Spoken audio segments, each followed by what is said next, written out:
Hotel की चादर हमेशा सफेद ही क्यों होती है, इसके पीछे का सीक्रेट क्या है और इंडियन आर्मी का एक ऐसा बकरा जिसे हवलदार की रैंक दी गई, लेकिन क्यों, जानेंगे वीडियो के लास्ट में। नंबर 8, आप जब भी किसी होटल में जाते हैं तो आपको बेड पर हमेशा सफेद रंग की चादर देखने को मिलती है, पर क्या आपने कभी सोचा है कि सफेद रंग तो गंदा भी जल्दी ही होता है। इसके बावजूद होटल्स सफेद बेडिंग का इस्तेमाल ही क्यों करते हैं? इसके पीछे कई कारण है। वेस्टिन नाम की होटल चेन ने 1990 में एक सर्वे किया जिसमें उन्होंने पाया कि जो लोग होटल आते हैं उन्हें सफेद रंग के बेड काफी लग्जूरियस फील देते हैं और तब से होटल्स में सफेद बेडिंग का इस्तेमाल होने लगा। साथ ही सफेद रंग दिमाग को शांत भी करता है। ऐसे में सफेद बेडिंग देखकर कस्टमर काफी शांत हो जाता है। सफेद चादर पर दाग भी नहीं लगते और ब्लीचिंग होने की वजह से इन्हें साफ करना भी आसान होता है। नंबर 7, अगर आप कभी जयपुर गए हैं तो आपने हवा महल तो देखा ही होगा, पर आज हम आपको हवा महल के बारे में एक ऐसा फैक्ट बताने जा रहे हैं जिसके बारे में सुनकर आपके होश उड़ जाएंगे। हवा महल दुनिया की इकलौती 5 मंजिला इमारत है जिसकी कोई नींव है ही नहीं। हवा महल की आगे वाली दीवार की मोटाई 8 इंच है और यही दीवार है जो हवा महल को सदियों से संभाले हुए है। नंबर 6, अगर आप कभी किसी समंदर में फंस जाएं और अचानक आपको प्यास लगने लगे तो आप क्या करेंगे?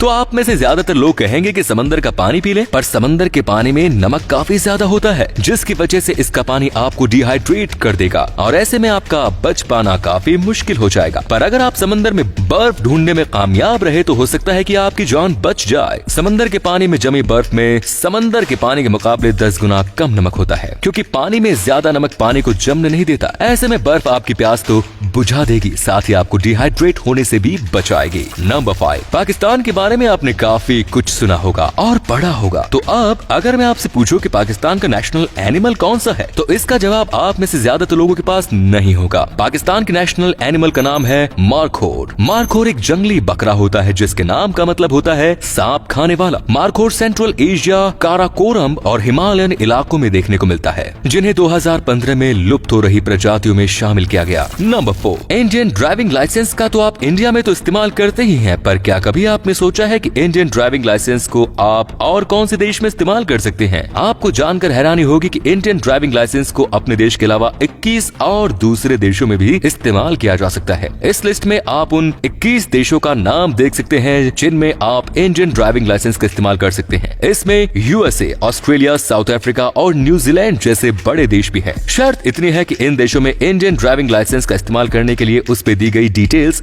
इंग्लिश में होनी चाहिए। नंबर 3, अलेक्जेंडर ग्राहम बेल के बारे में तो आपने सुना ही होगा। उनका आविष्कार ही था जिसकी मदद से आज आप हजारों किलोमीटर दूर बैठे व्यक्ति से भी आसानी से बात कर सकते हैं। पर क्या आप जानते हैं कि टेलीफोन का आविष्कार करने वाले बेल टेलीफोन पर इस्तेमाल करके कभी अपनी फैमिली से बात नहीं कर पाए। बेल की फैमिली में उनकी माँ और उनकी बीवी 2 ही लोग थे और दोनों ही सुन नहीं सकते थे, इसीलिए उनसे टेलीफोन पर बात करना पॉसिबल था ही नहीं। नंबर 2, इस तस्वीर में जो आप कलाकृति देख रहे हैं ये एक लॉक है, नाम है डिटेक्टर्स लॉक, वो भी 17th सेंचुरी का। कमाल के इस लॉक में कमाल के फीचर्स भी हैं, वो भी एक नहीं बल्कि ढेर सारे। पहला फीचर है इसमें लगा काउंटर। दोस्तों ये लॉक गिनती करता है इस लॉक को कितनी बार लॉक और अनलॉक किया गया। आप चाहे तो इस सर्कल में देखकर पता भी लगा सकते हैं। आपको जानकर हैरानी तो तब होगी जब आपको ये पता चलेगा कि इस ताले में दिखने वाली हर चीज अपने आप में एक फंक्शन है। जैसे इस आदमी के हाथ मौजूद ये पॉइंटर वो गिनती बताता है जिससे ये पता चले कि ये कितनी बार खोला गया, और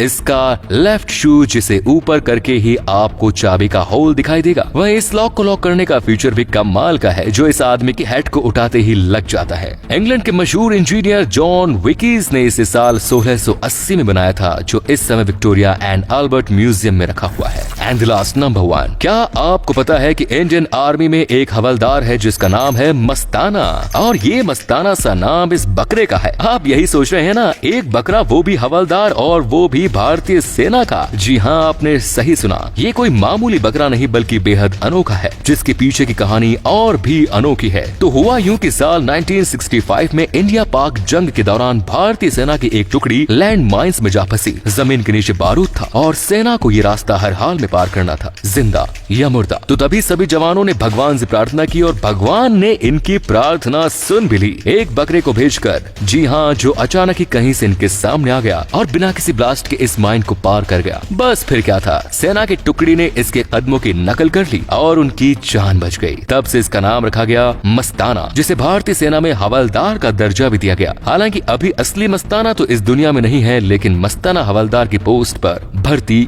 आज भी होती है। दोस्तों, अगर आपको ये वीडियो अच्छा लगा तो आप अपने दोस्तों के साथ इसे शेयर जरूर करें। इससे हमें मोटिवेशन मिलता है और भी अच्छी वीडियोस लगातार बनाते रहने के लिए। अपने 5 मिनट देने के लिए बहुत बहुत धन्यवाद। ऐसे ही वीडियोस देखते रहने के लिए सीक्रेट इंडियन टीवी को अभी फॉलो करें। धन्यवाद।